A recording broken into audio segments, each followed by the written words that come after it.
Hello everyone, welcome back to my channel. I hope you're all doing well. প্রথমে আপনারা ভিডিওটি দেখুন, তারপর বলছি। আজকে আমি সরকারে দাঁড়িয়ে বলছি যে মমতা বন্দ্যোপাধ্যায় মাননীয় মুখ্যমন্ত্রী সম্বন্ধে যে ধরনের কথাবার্তা বলা হয়, যে ধরনের ওনার ছবি পোস্ট করা হয়, এটা উচিত নয়। এটা উচিত নয়।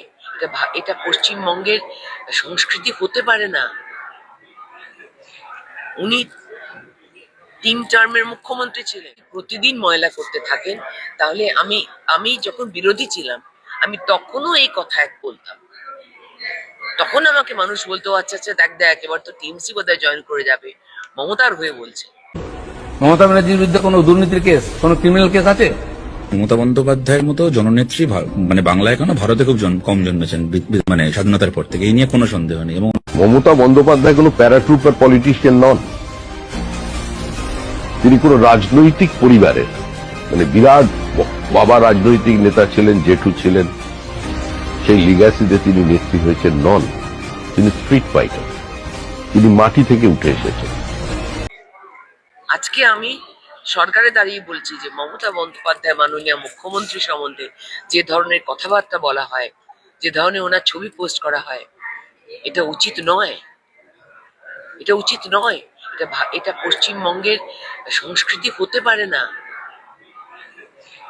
উনি 3 টার্মের মুখ্যমন্ত্রী ছিলেন।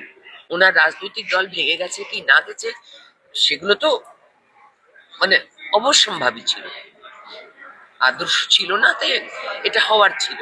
উনি কন্ট্রোল করতে পারেননি প্রথম বছরের পর থেকে। তারপর উনি এমন কাজ করেছেন যেটা জেতার জন্য করেছেন, ফলে ওনার অনেক বেনজল ঢুকে গেছিল, কন্ট্রোল করতে পারেনি, different thing. But at the same time উনি মুখ্যমন্ত্রী ছিলেন 3টে টার্মে। আমরা ওনার সম্বন্ধে সমঝে বুদ্ধি করে সম্মানের সঙ্গে কথা বলতে আমরা বাধ্য। আমরা পশ্চিমবঙ্গবাসী নিজেকে এমন কোনো জায়গায় নিয়ে যেতে পারি না যেখানে পশ্চিমবঙ্গের বাইরের লোক আমাদের খারাপ ভাববে, এটা করবে।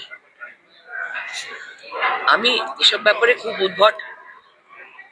আগে লোকে বলতো, আগেও যখন বলতাম যে ময়লা করবেন না, কর্পোরেশনকে দায়ী করে লাভ নেই, আপনারা বাইরে ময়লা ধুমধাম গাড়ি থেকে বাস থেকে চলছেন, হাঁটছেন, ফিরছেন, খাচ্ছেন, ফেলে দিচ্ছেন, এটা করবেন না। তখন তো কর্পোরেশন, এবং এখনো কর্পোরেশন, অবশ্য এখন ব্রোকেন, এনিওয়ে, তখন তো মমতা বন্দ্যোপাধ্যায় সবকিছু ছিল। তখনও মানুষকে আমি একই সতর্কবার্তা জানাতাম যেখানে সুযোগ পেতাম, আজও তাই বলছি।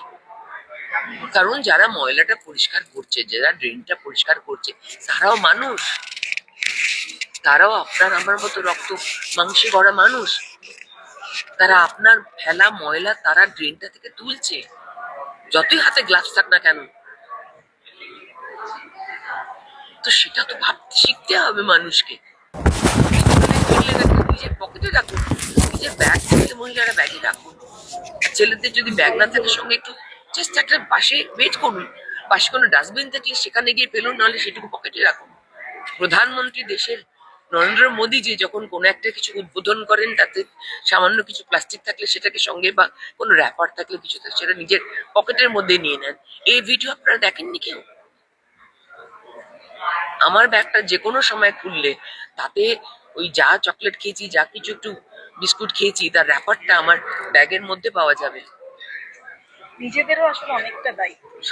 পশ্চিমবঙ্গের কাছে, পশ্চিমবঙ্গ মানুষের কাছে আমার একটাই কথা, যে আমরা সবাই মিলে একটা নতুন দিগন্তের দিকে এগিয়ে যাই।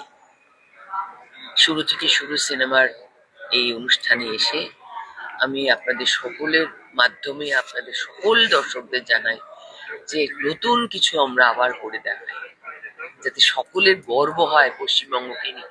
আপনার গর্ব হয় আপনার বাড়ি পাড়াটা দেখে। কমিউনিটি সার্ভিসেস শুরু করুন, পাশের বাড়ির লোকদের সঙ্গে পরিচয় করুন, স্থাপন করুন, বিপদে আপদে এগিয়ে আসুন। পাশের বাড়ির লোক টিএমসি করে না, সিপিএম করে না, বিজেপি করে ভেবে এই যে কথা বলা পর্যন্ত বন্ধ হয়ে গেছিল, হ্যাঁ, একদম কথা বলা বন্ধ হয়ে গেছিল। ভাই বোনে কথা বলা বন্ধ হয়ে গেছিল, মারামারি শুরু হয়ে গেছিল। এসব থেকে বেরিয়ে আসুন। এরকম নানান ধরনের এবং নানান বিষয়ের নতুন নতুন ভিডিও দেখার জন্য আমাদের চ্যানেলটি সাবস্ক্রাইব করুন আর বেল আইকনটি প্রেস করুন, তাহলেই নোটিফিকেশন পেয়ে যাবেন। সবাই ভালো থাকবেন, ধন্যবাদ।